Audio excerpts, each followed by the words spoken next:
Hey everyone, it's God Forgive Me, and High Realms is back with its revamp, and with that revamp, they hit on my #1 requested wishlist item of rebalancing the leveling system. I spent the first 3 days of the game's return grinding from level 84 to 100 and shared this accomplishment live with this great community during my live stream last Friday. Oh, and is this it? Now that I'm level 100, I want to show you what I believe is the best current leveling methods in High Realms. Now this video is going to be quick, as I'm only going to show a few methods because the revamp really narrowed down what's the best options. They really nerfed almost everything, but killing mobs and farming got XP buffs. Let me be frank, farming is a lot better than killing mobs. But if you're not looking to farm, here's a couple mobs that you can kill for some great XP. Starting off, if you want something simple, you can start AFKing Darkfang Spiders in the hole next to Arachnella's lair at the mire. You gotta be specific in your spot though, as moving anywhere else could cause your AFK to break. Now here's a friendly tip.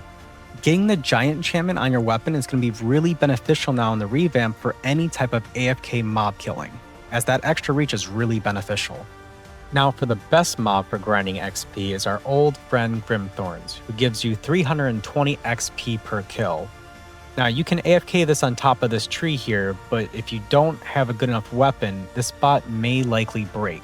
Now if you're actively playing though, you can go ahead and kill all 3 of these Grimthorns if you have a strong enough weapon like a Twilight Sword. Now if you don't have a strong enough weapon, you can still bait these over. First you just gotta go ahead and get their attention, and there's a spot right here that you can go ahead and hang out, and they will come up to you to the point where they'll be within range, but they can't hurt you. And that right there is 960 XP, and then we just have to wait for them to respawn, which takes about 15 to 45 seconds. Here's a quick tip. Make sure that you bring plenty of healing items like strawberry pies, or at the very least, you can go ahead and go up to George here outside of the entrance and set your spawn point right here. So that way if you do die, it's just a quick walk right back over and you're back into action. But with that, let's go ahead and go on to the best way to level, which is the farming methods. The best leveling methods unfortunately require Mula Scythe, which is now unobtainable outside of trust trading at the Bard or buying it at the marketplace if you can find someone willing to sell it.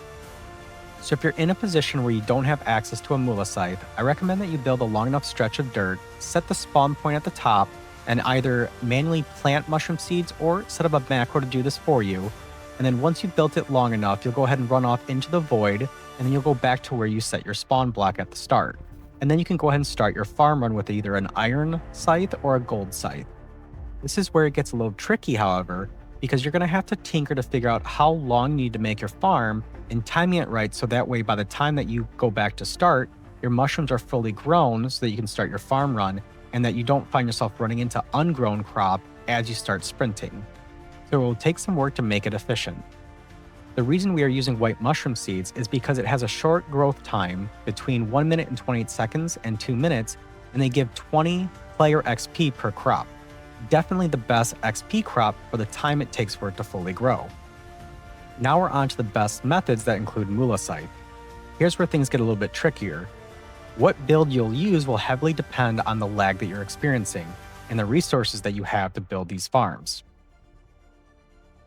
So starting us off with a familiar farm, but with a new paint job, here's my wheat farming method again, but now we've replaced the wheat with white mushrooms. But it's not exactly the same though, as you will need to account for the extra time that white mushroom takes to grow compared to wheat, as they do take a little bit longer. So you can either wait 6 seconds as you do your turns, or you can make your turns wider to account for this. Either way, the goal is so that by the time you make it back to start, your mushrooms will be fully grown and you can start your loop again, so that you're always farming. Now if you build this right, and also turn off all your setting options like XP orbs and XP pop-up, you'll average around 18 mushrooms farmed per second while sprinting. With each crop giving you 20 player XP, that's about 21,000 player XP per minute, 1.3 million XP per hour, or around 31 million XP per day. If you have enough XP3 boost potions to run all day, that's about 46 million player XP per day. I definitely recommend using a macro to run these loops if you can. Now onto the best leveling method in the game that I found. This is the multi-level farm method. In this method, it's best if you have the blocks from the obby pack. I'm going to be honest, due to the lag caused by crops and farming, you may not be able to run this without a good enough PC. If you can't run it, I do highly recommend just using the white mushroom loop method that we just showed. But to make this, you'll need to build 6 levels that are 3 blocks wide and 360 blocks long, which is the length of an island. You will also need to have 2 block gap in between levels. Now you'll need to have a spawn block placed at one of the ends on the bottom level in the middle block, then place stairs on top of it.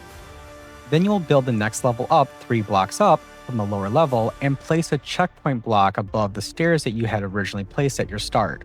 Then place stairs on top of that checkpoint block, then you'll place pumpkin seeds on the rest of the level except for the very last block in the middle. On the opposite end you will place a kill block instead. Then you repeat this process until you've built 6 total levels, and at the end of the very top level, you'll need to place the last 3 blocks as 2 finish line blocks, followed at the end with a kill block. The reason for the 2 finish line blocks is because I noticed that when I was testing this, that when I had 1 block down, there were instances where I would start at the top layer again because it didn't register that I had touched the finish line block. So I found putting 2 in a row seemed to guarantee that that wouldn't happen. By doing this, all you have to do is sprint in one direction while farming with Muliscythe, and by running up the stairs, you'll hit the next checkpoint block for the next level, so that when you hit the kill block at the end of the current level, you'll spawn on top of that checkpoint block the next level up. Something to keep in mind, when either doing this manually or while you're making a macro, you need to account that when you dive to a kill block, it will knock you out of your sprint, so you have to account for go ahead and resprinting. If done correctly, I've averaged around 18 crops per second where I'm always farming pumpkins, and now that they give you 30 player XP per crop, that comes out to around 32,000 player XP per minute, 2 million per hour, and up to 47 million per day. Again, if you have enough XP3 boost to run for the whole day, that's about 70 million player XP per day, making this the king farm of leveling, and how I went from level 84 to 100 in about 2.3 days.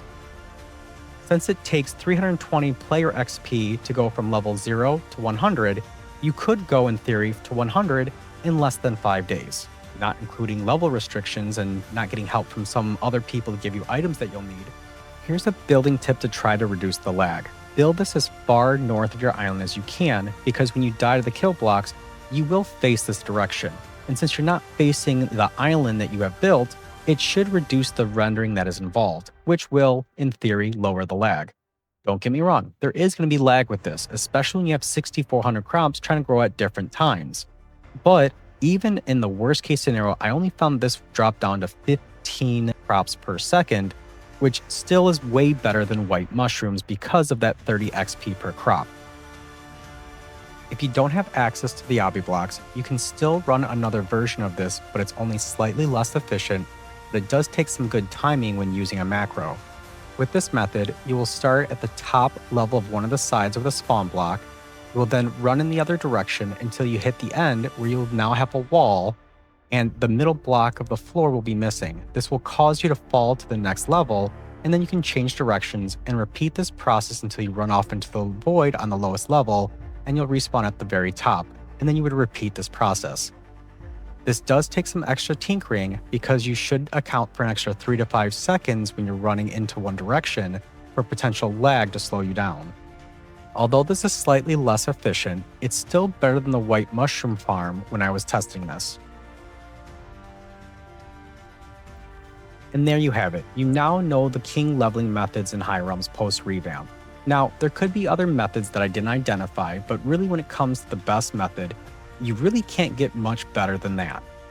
But of course, if you find something different, please leave it in the comment section below. Don't forget to like and subscribe.